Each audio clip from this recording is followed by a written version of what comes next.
আজ বাড়িতে বানাবো চিকেন পকোড়া। চলুন, এখন নিয়ে নিয়েছি বোনলেস পিস।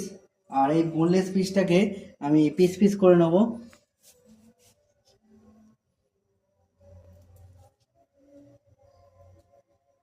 এরকম ছুরি করে আপনারা দোকান থেকেও কেটে আনতে পারেন।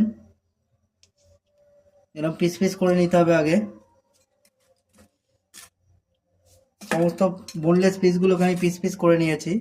চলুন পরের প্রসেস স্টার্ট করব। দেখতে থাকুন আর আমার ভিডিওর সঙ্গে থাকুন। আর নিয়ে নিয়েছি একটা পেঁয়াজ। চলুন পেঁয়াজটা হাফ দেবো।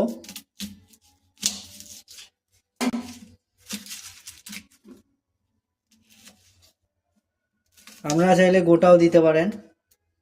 এই পেঁয়াজটা ছোট ছোট করে কাটতে হবে।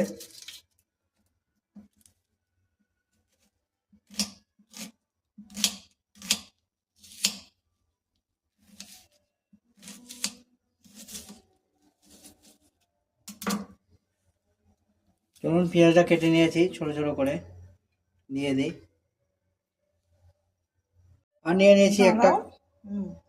নিয়েছি একটা কাঁচা লঙ্কা। এই কাঁচা লঙ্কাটা আপনারা যেমন ঝাল খাবেন সেই হিসাবে কাঁচা লঙ্কাটা ছোট ছোট করে কেটে নেবেন। আপনারা এটাকে বেটেও দিতে পারেন।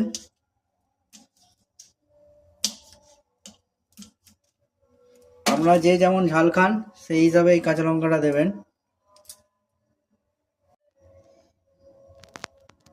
এবার দিয়ে দেবো আদা রসুন বাটা। আমি শিলে বেটে নিয়েছি।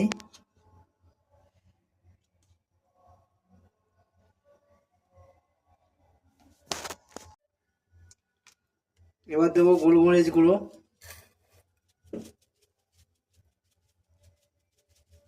এগুলো আপনারা পরিমাণ মতো নেবেন। আর অল্প পরিমাণ লঙ্কা গুঁড়ো,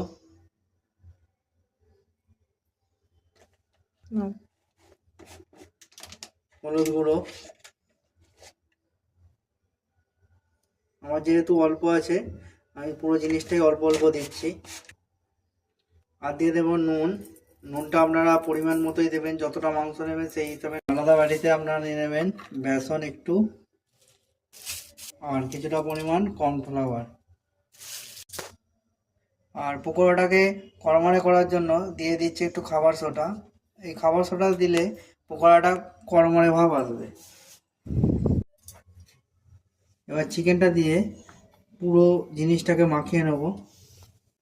এটা আপনারা ডিম দিয়েও মাখতে পারেন। আমি জল ম্যাগনেট করে এই জিনিসটাকে 15 থেকে 20 মিনিট আপনারা রেখে দেবেন। হালকা গরম হয়ে গেলে আমরা